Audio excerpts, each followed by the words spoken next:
لله رب العالمين والصلاة والسلام على سيد الأنبياء والمرسلين وأتموا الحج والعمرة لله صدق الله العظيم وصدق رسوله النبي الكريم الأمين قال الله تبارك وتعالى في شأن حبيبه مخبرا ومعبرا إن الله وملائكته يصلون على النبي يا أيها الذين آمنوا صلوا عليه وسلموا تسليما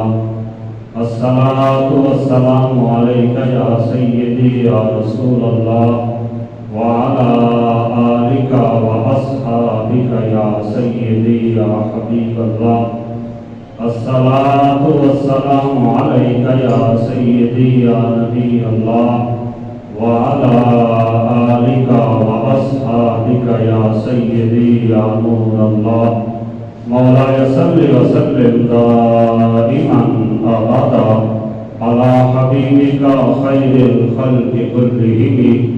هو الحبيب الذي ترجى شفاعته لكل حول من الأحوال مقتهب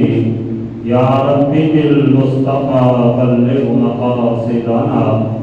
يا رب بالمصطفى بلغ مقاصدنا واغفر لنا ما مضى يا واسع الكرم مولاي صل وسلم دائما أبدا على حبيبك خير الخلق كلهم حمد و صلاۃ کے بعد گرامی قدر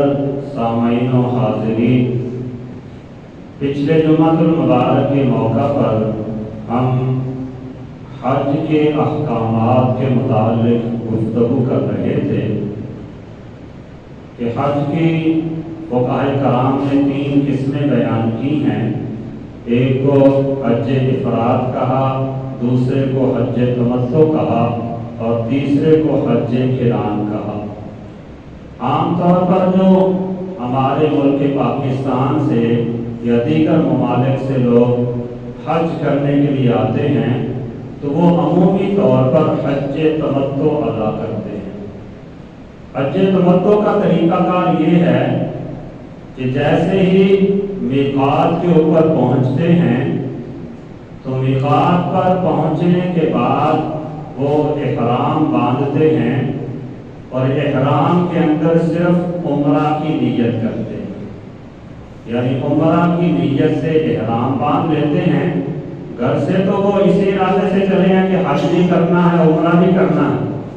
لیکن عمرہ کے لیے علیحدہ سے احرام باندھنا اور حج کے لیے علیحدہ سے احرام باندھنا، اسے حج تمتع کا نام دیا گیا ہے۔ تو جو بندہ بھی حج تمتع کرے گا وہ میقات پر پہنچنے کے وقت وہ صرف عمرہ کی نیت سے احرام باندھے گا۔ احرام باندھنے کے بعد وہ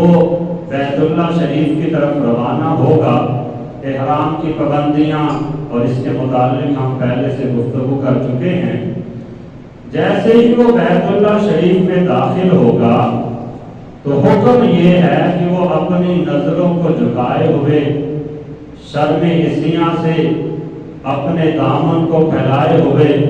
اپنے سر اور نظروں کو شرم و حیا سے جھکائے ہوئے بیت اللہ شریف کے اندر داخل ہو کہ وہ خالق و مالک جس نے ہمیں پیدا کیا، جس نے ہمیں بے پناہ نعمتیں عطا فرمائیں، اسی کی معصیت کر کے اسی کی نافرمانیاں کرنے کے باوجود بھی وہ خالق ایسا رحیم اور کریم ہے کہ اس نے پھر بھی مجھے اپنے گھر میں آنے کی اجازت عنایت فرمائی۔ یہ بہت کمال کی بات ہوتی ہے۔ اگر کوئی بندہ کسی کی نافرمانی کرتا ہے تو دنیا کے اندر اصول یہ بھی ہے کہ جس کی نافرمانی کی جائے وہ اس بندے کو اپنے گھر میں آنے کی اجازت نہیں دیتا، لیکن خالق و مالک ایسا کریم اور رحیم ہے کہ بندہ بے پناہ گناہ کرنے کے باوجود بھی جب اپنے آپ کو اللہ کے دربار کی طرف لے آتا کرتا ہے تو رب تعالیٰ اتنے گناہوں کے باوجود بھی بندے کو اپنے گھر میں آنے کی اجازت عنایت فرماتا ہے۔ تو اس اعتبار سے فقہائے کرام نے اس بات کو بیان کیا کہ بندے کو چاہیے کہ وہ شرم عیسیٰ سے اپنے سر کو جھکائے، اپنی نظروں کو جھکائے ہوئے عاجزی اور انکساری کے ساتھ رب تعالیٰ کے اس مقدس گھر میں داخل ہو، اور پھر جب بیت اللہ شریف اس کی آنکھوں کے بالکل سامنے ہو تو اس وقت اسے چاہیے کہ اپنی نظر کو اٹھائے، اور پہلی نظر جب بیت اللہ شریف پہ پڑے اس وقت بندہ جو بھی دعا کرتا ہے رب تعالیٰ اس دعا کو شرف قبولیت عطا فرما لیتا۔ نبی علیہ السلام نے چند مقامات پر دعا کی قبولیت کا تذکرہ فرمایا، ان میں سے ایک مقام حضور نے یہ بھی ارشاد فرمایا کہ جب بیت اللہ شریف پر بندے کی پہلی نظر پڑتی ہے تو اس موقع پر بندہ جو بھی دعا کرتا ہے رب تعالیٰ اس دعا کو جلدی شرف قبولیت عطا فرما دیتا ہے۔ اب ذہن کے اندر یہ سوال آتا ہے کہ بندے نے تو بہت سی دعائیں مانگنی ہوتی ہیں، بڑے لوگوں نے دعاؤں کے لیے کہہ کے بھیجا ہوتا ہے، بندے کے اپنے دل کے اندر بڑے ارمان، بڑی خواہشیں، بڑی التجائیں ہوتی ہیں کہ جو بندہ کہتا ہے وہاں پہ اللہ کی بارگاہ میں جا کے مانگوں گا تو وہ اب اتنی دعائیں ایک ہی لمحے میں کیسے مانگ سکے؟ تو فقہائے کرام نے اس کا طریقہ بھی ارشاد فرمایا کہ بندے کو چاہیے کہ جیسے ہی وہ بیت اللہ شریف میں داخل ہو، جب پہلی نگاہ بیت اللہ شریف پہ پڑے تو اس وقت دعا اس انداز سے مانگے کہ اے باری تعالیٰ آج کے بعد میں جتنی بھی دعائیں مانگوں میری دعاؤں کو شرف قبولیت عطا فرما، یا پھر تیرے مقدس گھر کے اندر میں حاضر ہوا ہوں، یہاں پر میں جتنی بھی دعائیں مانگوں یا اللہ میری تمام دعاؤں کو شرف قبولیت عطا فرما دینا۔ تو جب بندے نے اس انداز سے دعا مانگ لی تو اس نے گویا کہ اپنی تمام دعاؤں کو مستجاب الدعوات کے درجے تک پہنچنے کا حق دلا دیا۔ پھر احباب دی وقال بیت اللہ شریف میں جب بندہ جائے تو بیت اللہ شریف ایسا مقدس مقام ہے، ایسی مقدس جگہ ہے کہ جس کا دیدار کرنا بھی عبادت ہے۔ اگر کوئی بندہ بیت اللہ شریف میں جا کر کوئی عبادات نہ کرے، کوئی ذکر و اذکار نہ کرے، خالی اگر وہ بیت اللہ شریف کا دیدار ہی کرتا ہے تو رب تعالیٰ بیت اللہ شریف کا دیدار کرنے پر بھی بندے کو نیکیاں عطا فرماتے ہیں۔ نبی علیہ السلام نے کچھ مقامات ایسے فرمائے، کچھ چیزیں ایسی گنوائیں جن کا دیدار کرنا بھی عبادت ہے۔ ان میں سے حضور نے والدین کے بارے میں ارشاد فرمایا کہ اپنے والدین کو محبت بھری نگاہ سے دیکھنا یہ بھی عبادت ہے، قرآن کریم کو دیکھنا یہ بھی عبادت ہے، علماء دین کے چہرے کی طرف دیکھنا یہ بھی عبادت ہے، اور اس کے ساتھ ساتھ حضور نے یہ ارشاد فرمایا کہ بیت اللہ شریف کا دیدار کرنا یہ بھی بندے کے لیے عبادت ہے۔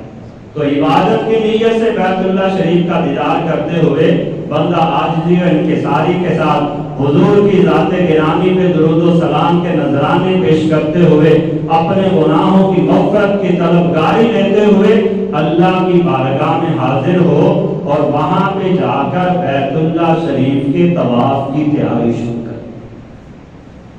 بیت اللہ شریف کے طواف کے حوالے سے سب سے پہلا کام جو فقہائے کرام نے بیان فرمایا جو طواف کے مستحبات میں سے ہے وہ یہ ہے کہ بندہ اجتباء کرے۔ اجتباء سے مراد یہ ہے کہ پہلے تو اس نے احرام کی چادریں اپنے کندھوں کے اوپر لپیٹ رکھی ہیں، تو جو کندھوں کے اوپر اس نے چادر ڈالی ہے اس کے ایک پلو کو ایک کندھے کے نیچے سے کر لے، اسی کا نام اجتباء ہے۔ اور طواف کے ساتوں چکروں کے اندر اجتباء کیے رکھنا یہ سنت مبارکہ ہے اور اسے ایک مستحب کا درجہ دیا۔ پھر اس کے بعد جب بندے نے بیت اللہ شریف کا طواف شروع کرنا ہے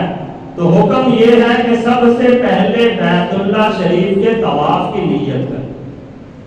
بیت اللہ شریف کے طواف کی نیت کرنا فقہاء کرام نے اسے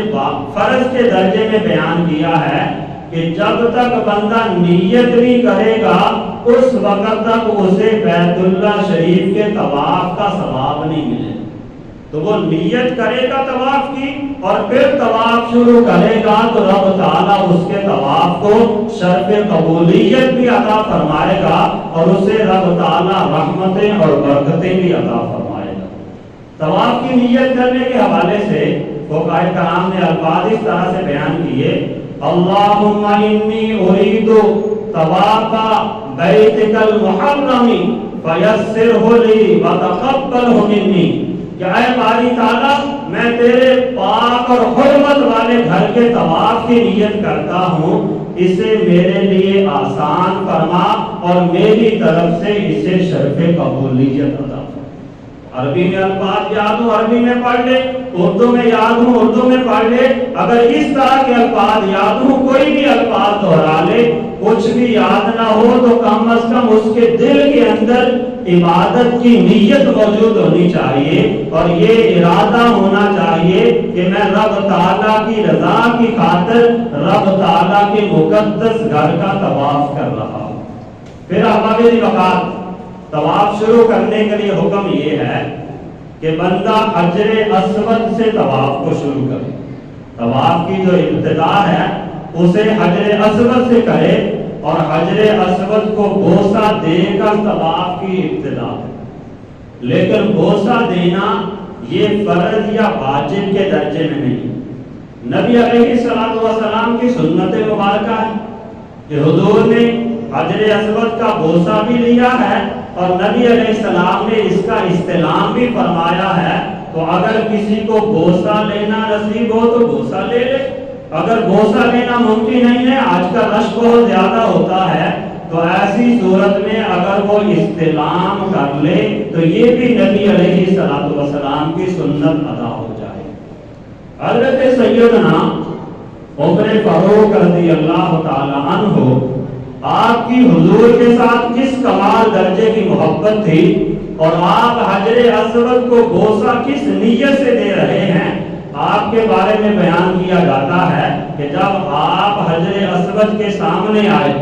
حجر اسود کو بوسہ دینا چاہا تو حجر اسود کو مخاطب کر کے کہا: اے حجر اسود میں جانتا ہوں تو پتھر ہے، فی نفسی نہ تو مجھے فائدہ دے سکتا ہے اور نہ ہی تو مجھے نقصان دے سکتا ہے، لیکن فرمایا میں تجھے اس وجہ سے چوم رہا ہوں کہ میں نے نبی علیہ السلام کو تیرے بوسے لیتے ہوئے دیکھا، اس لیے فرمایا میں نے چونکہ حضور کو دیکھا ہے کہ حضور نے تیرے بوسے لیے ہیں، اس وجہ سے فرمایا میں بھی تجھے چوم رہا ہوں۔ تو حجر اسود کا بوسہ لے کر طواف کو شروع کرنا یہ نبی علیہ السلام کی سنت مبارکہ ہے۔ اگرچہ حجر اسود کا بڑا مقام و مرتبہ ہے، رب تعالیٰ نے اسے جنت سے بھیجا ہے اور میدان محشر والے دن اس کے بارے میں یہی آتا ہے کہ رب تعالیٰ اسے زبان بھی عطا فرمائے گا اور رب تعالیٰ اسے آنکھیں بھی عطا فرمائے گا، اور یہ میدان محشر والے دن ہر وہ بندہ جس نے حجر اسود کو بوسہ دیا ہوگا یا حجر اسود کا استلام کیا ہوگا،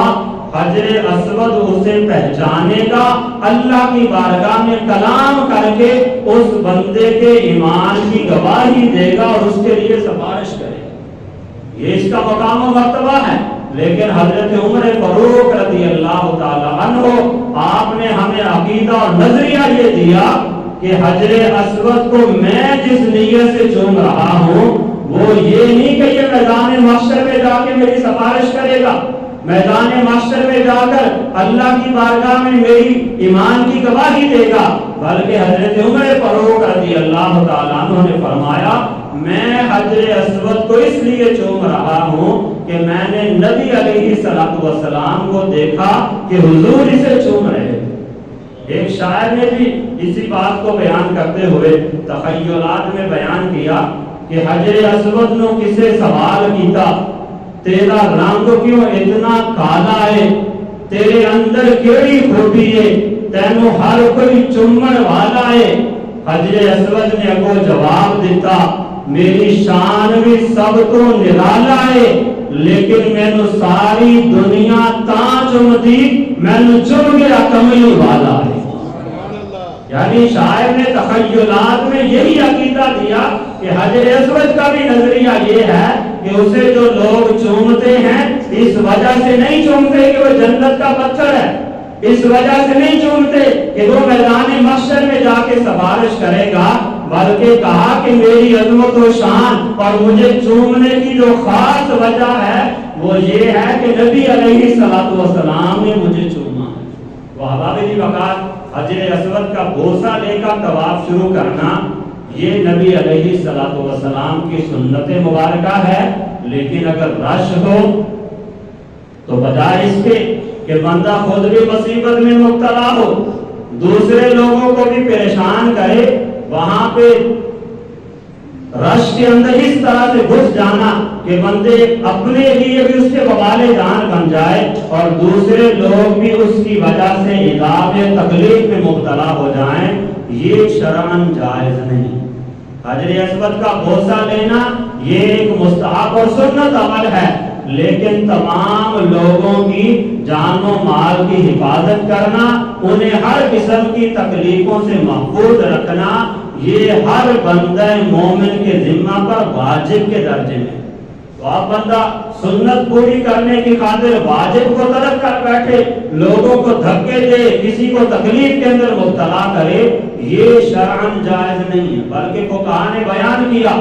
صاحب بہار شریعت نے اسے بہار شریعت میں بھی بیان کیا کہ بالخصوص جو خواتین ہیں، اگر زیادہ رش ہو تو خواتین کے لیے حجر اسود کا بوسہ لینا درست نہیں ہے کہ وہ لوگوں کے درمیان میں گھس جائیں اور لوگوں کے درمیان پس جائے، لوگوں کے جسم اس کے ساتھ مس ہو جائیں، یہ اس کے لیے جائز نہیں، بلکہ سنت کا درجہ شریعت نے اور جو دیا ہے تو پھر خام کا اپنے آپ کو اس قدر مشقت میں ڈالنے کی کیا ضرورت ہے؟ جس طرح حجر اسود کا بوسہ لینا حضور کی سنت ہے، اسی طرح حجر اسود کا استلام کرنا بھی حضور کی سنت ہے۔ اور جس طرح حجر اسود بوسہ دینے والوں کے ایمان بھی قیامت والے دن گواہی دے گا، ایسے ہی حجر اسود جو استلام کرنے والے ہیں ان کے ایمان کی بھی رب تعالیٰ کی بارگاہ میں گواہی دے گا۔ تو اس اعتبار سے پھر بندے کو خام خواہ شدت میں مبتلا ہونا یا اپنے آپ کو اس قدر مشقت میں ڈالنا یہ درست نہیں ہے، اس سے بندے کو عام طور پہ پرہیز کرنا ہے۔ ہاں اگر ممکن ہو، کسی کو تکلیف دینا مقصود نہیں ہے، بندہ اپنے تئیں کوشش کرتا ہے رب تعالیٰ سعادت عطا فرما دے تو بڑے مقام و مرتبے کی بات، بڑی عظمت و شان کی بات ہے، لیکن اگر یہ سمجھتا ہے کہ میری وجہ سے کسی کو تکلیف پہنچ رہی ہے تو پھر بوسہ نہ لینا یہ زیادہ افضل ہوگا۔ حجر اسود کے بارے میں مختلف نظریات بیان کیے گئے۔ سب سے پہلا درجہ یہ ہے کہ بندہ حجر اسود کو بوسہ دے، اگر بوسہ نہیں دے سکتا تو دوسرا درجہ یہ ہے کہ بندہ اسے ہاتھ لگا کر ہاتھ کو چوم لے، اگر ہاتھ بھی نہیں لگا سکتا تو تیسرا درجہ یہ ہے کہ اسے چھڑی لگا کر چھڑی کو چوم لے، یہ بھی نبی علیہ السلام کی سنت سے ثابت ہے۔ اور چوتھا درجہ یہ ہے کہ اگر وہ چوم بھی نہیں سکتا، ہاتھ بھی نہیں لگا سکتا، اتنا قریب نہیں کہ چھڑی بھی لگا سکے، دور ہے، تو ایسی صورت میں دور سے ہی اپنے ہاتھ کو اٹھائے اور حجر اسود کی طرف ہتھیلی کرے اور بعد میں اسے چوم لے، اسے استلام کہا گیا۔ اس پر بھی بندے کو رب تعالیٰ سنت کا ثواب عطا فرما دے۔ وہاں بھی وقت استلام کے ساتھ یا بوسے کے ساتھ بیت اللہ شریف کے طواف کو شروع کیا جائے گا۔ یہاں سے طواف کو شروع کریں گے اور جب پورا چکر لگا کر دوبارہ حجر اسود کے پاس آئیں گے تو یہ بندے کا ایک چکر مکمل ہو جائے۔ بیت اللہ شریف کا جب بھی بندے نے طواف کرنا ہے، چاہے وہ طواف فرض ہے، چاہے واجب ہے، چاہے سنت ہے یا مستحب کے درجے میں ہے، جب بھی بندے نے طواف کرنا ہے تو 7 چکر لگانے پڑیں گے۔ 7 چکر لگائے گا تو پھر اس کا طواف پورا ہوگا، اگر 7 چکر نہیں لگائے گا تو یہ اس کے لیے جائز نہیں ہے، بلکہ ایسی صورت میں وہ گناہگار ہوگا۔ جب بھی طواف شروع کر لیا جائے تو اس کا مکمل کرنا یہ لازمی اور ضروری ہو جاتا ہے۔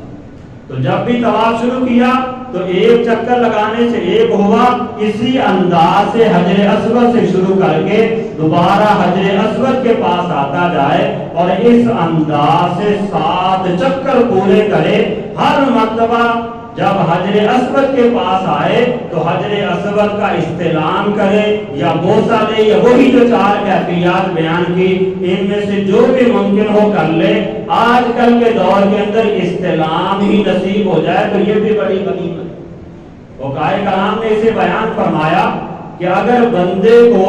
حجر اسود کو چومنا نصیب نہ ہو، اسے ہاتھ لگانا نصیب نہ ہو، اگر اسے دیدار کرنا ہی نصیب ہو جائے تو کیا یہ اس کے لیے کم مقام کی بات ہے کہ جس جگہ پر نبی علیہ السلام نے چوما ہے رب تعالیٰ نے اسے اس کا دیدار نصیب فرما دیا؟ یہ بھی بڑے کمال کی بات ہے۔ تو اس لیے فرمایا ہر چکر پورا کرنے کے لیے اس کی ابتدا میں حجر اسود کا استلام کرے اور اس انداز سے 7 چکر پورے کرے۔ پھر اس میں حوالے وقات حجر اسود کا جب استلام کر کے شروع کیا جاتا ہے طواف تو حکم یہ ہے کہ پہلے 3 چکروں میں بندہ رمل کرے، پہلے 3 چکروں میں رمل کرے۔ یہ بھی حضور کی سنت مبارکہ ہے، نبی علیہ السلام نے اپنے صحابہ کو اس کی تعلیم دی تھی۔ رمل سے مراد یہ ہے کہ 3 چکروں میں ذرا اکڑ اکڑ کے پہلوانوں کی طرح اپنی جان کا، اپنی طاقت کا اظہار کرتے ہوئے اپنے کندھوں کو ہلاتے ہوئے چلے، اسے رمل کہا گیا۔ یہ بھی حضور کی سنت مبارکہ ہے اور اسے ایک مستحب کے درجے میں بیان کیا گیا، لیکن یہ پہلے 3 چکروں میں رمل یہ مستحب ہے۔ اگر کوئی بندہ بھول گیا کہ اس نے 3 چکر لگا لیے، اب اسے یاد آ گیا تو اب وہ رمل نہیں کرے گا، یا اس نے 1 چکر لگا لیا بعد میں یاد آیا تو چونکہ ابھی رمل والے 2 چکر ہیں تو 2 میں کر لے، پہلے والا چھوٹ گیا باقی میں نہیں کرے گا۔ یعنی پہلے والے 3 میں رمل ہے، اگر بندہ تینوں میں کر سکتا ہے تو ٹھیک ہے، پہلے میں یاد نہیں رہا دوسرے میں شروع کر لے، دوسرے میں یاد نہیں رہا تیسرے میں شروع کر لے، اگر تینوں میں یاد نہیں رہا تو اب وہ بعد میں رمل نہیں کرے گا۔ اسی طرح اگر رش کی کیفیت ہے یا بندے کی خود اپنی طبیعت کو اس طرح کی ہے کہ وہ رمل نہیں کر سکتا کسی وجہ سے، تو ایسی صورت میں یہ چونکہ فرض یا واجب کے درجے میں نہیں ہے تو بندے کو یہ نہیں چاہیے کہ وہ لوگوں کو تکلیف کے اندر مبتلا کرتے ہوئے بھی رمل کرے، بلکہ اگر رش بہت زیادہ ہے اس کے لیے رمل کرنا ممکن نہیں ہے تو وہ عام نارمل حالت کے اندر ہی پہلے 3 چکر بھی پورے کر دے۔ پھر آپ وقت طواف کے چند مسائل فقہاء کرام نے بیان فرمائے ہیں۔ ان میں سے پہلا مسئلہ تو یہ ہے کہ طواف شروع کرنے سے پہلے نیت کی جائے، بغیر نیت کے اگر طواف کیا تو وہ بندے کا طواف ادا نہیں ہوگا۔ دوسرا مسئلہ یہ ہے کہ جب بھی طواف شروع کیا تو 7 چکر پورے کرنے پڑیں گے۔ فقہاء کرام نے یہ مسئلہ بھی بیان کیا کہ اگر کسی بندے نے بیت اللہ شریف کا طواف شروع کیا، اب وہ 7 چکر پورے کر چکا ہے، اس نے بعد میں ایسے ہی ایک اضافی چکر لگا لیا کہ چلو 1 چکر اور لگا لیتا ہوں، تو جب اس نے 1 چکر اور لگا لیا تو اب اسے دوبارہ مزید 7 چکر پورے کرنے پڑے، یعنی دوبارہ اسے پورا طواف کرنا پڑے گا۔ پورا ایک طواف تب پورا ہوتا ہے جب بندہ 7 چکر لگا لے، تو 7 چکروں کے بعد اضافی چکر لگانا یہ جائز نہیں ہے۔ اگر اس نے اضافی چکر لگا لیا تو اب دوبارہ اسے 7 پورے کرنے پڑیں گے، ورنہ وہ بندہ گناہگار ہوگا۔ پھر ایک مسئلہ فقہاء نے یہ بھی بیان کیا کہ اگر بیت اللہ شریف کا طواف کرتے ہوئے کوئی ایسی کیفیت بھول گئی کہ بندہ یہی بھول گیا کہ اس نے کتنے چکر لگائے، بعض اوقات بندہ شک میں مبتلا ہو جاتا ہے، نماز کے اندر بھی ایسی کنڈیشن بن جاتی ہے، تو طواف کے اندر بھی ایسی کیفیت بن سکتی ہے کہ بندے کو یہی شک پڑ جائے کہ میں نے کتنے چکر لگائے ہیں۔ تو اس میں صاحب بہار شریعت نے اور فقہائے کرام نے یہ مسئلہ بیان کیا کہ اگر کسی کو چکر یاد نہیں رہے تو اگر فرض یا واجب طواف ہے تو اسے چاہیے کہ اب سے وہ 7 چکر گنے، پہلے والے جو اس نے کر لیے ہیں وہ ختم ہو جائیں گے، اب اسے اس کے لیے 7 چکر پورے کرنا لازم ہو جائیں گے۔ لیکن اگر اسے بھول گیا، ساتھ کوئی مسلمان موجود ہے، اس سے پوچھا، اس نے بتا دیا کہ ہاں جی اتنے چکر ہو چکے ہیں، تو پھر اس کے قول کو مان لیا جائے گا، جتنے اس نے بتائے اس کے بعد باقی والے پورے کر لیے جائیں گے۔ یا پھر فرمایا کہ اگر نفل یا مستحب طواف بندہ کر رہا ہے، ایسی صورت میں اگر اسے شک لاحق ہو گیا تو پھر جس طرف ظن غالب جائے اسی کا گمان کرتے ہوئے اس کے مطابق جتنے باقی چکر بچتے ہیں وہ پورے کر لیں۔ پھر طواف کے لیے ایک مسئلہ یہ بھی ہے کہ طواف مسجد کی حدود کے اندر کرنا یہ لازم ہے۔ اگر کسی بندے نے کسی سواری پہ چڑھ کر یا بیت اللہ شریف کی جو حدود ہے مسجد کی اس کے باہر سے 7 چکر لگا لیے تو اس کا طواف ادا نہیں ہوگا۔ طواف کے درست ہونے کے لیے جو مسجد حرام کی حدود متعین کی گئی ہے اسی کے اندر طواف کیا جائے گا تو طواف ادا ہوگا، ورنہ وہ ادا نہیں ہوگا۔ پھر طواف کے لیے ایک مسئلہ یہ بھی ہے کہ اگر بندے نے طواف شروع کیا، دوران طواف اسے وضو کی ضرورت پڑ گئی، وہ وضو کرنے کے لیے چلا گیا، یا نماز کا وقت ہو گیا وہ نماز پڑھنے لگ گیا، جنازہ پڑھنے لگ گیا، تو ایسی صورت میں اس کے لیے یہ لازم نہیں ہے کہ وہ دوبارہ نئے سرے سے طواف شروع کرے، نہیں، جتنے چکر وہ پہلے لگا چکا ہے جہاں پہ جا کے اس کا وضو فاسد ہوگا وہ وضو کرنے کے بعد آ کے وہیں سے آگے شروع کر سکتا ہے۔ پہلے اس نے جتنے ادا کیے وہ ادا ہو گئے، ایسے ہی نماز کا وقت ہو گیا، وہاں پہ جنازہ آ گیا، جنازہ پڑھنے لگ گیا بندہ، تو جتنے چکر وہ پہلے لگا چکا ہے اتنے چکر اس کے شمار ہو جائیں گے، اس کے بعد والے باقی جتنے بچتے ہیں وہ بندہ لگا لے۔ اگر اس نے 2 یا 3 چکر لگائے تھے اور اس وقت میں نماز کا وقت ہو گیا یا نماز جنازہ آ گئی یا وہ وضو کرنے کے لیے چلا گیا تو ایسی صورت میں وہ اسی پہ بنا کر لے یا دوبارہ سے شروع کر لے۔ لیکن اگر وہ 4 یا اس سے زائد چکر لگا چکا ہے تو پھر افضل اور بہتر یہی ہے کہ وہ دوبارہ سے شروع نہ کرے بلکہ وہ جو باقی رہتے ہیں انہیں پورا کر لے۔ اس انداز سے جب وہ 7 چکر لگائے گا تو اس کا بیت اللہ شریف کا طواف ادا ہو جائے گا۔ اب حج کا اور عمرے کا جو ایک سب سے اہم رکن ہے بیت اللہ شریف کا طواف کرنا، یہ اس کا ادا ہو گیا۔ طواف کے بعد اس نے مقام ابراہیم پہ نماز ادا کرنی ہے، صفا مروہ کی سعی کرنی ہے۔ انشاءاللہ اگلے درس کے اندر ہم اسے بیان کریں گے۔ اللہ تعالیٰ کی بارگاہ میں دعا ہے کہ رب تعالیٰ ہم سب کو دنیا و آخرت کی بھلائیاں عطا فرمائے اور اللہ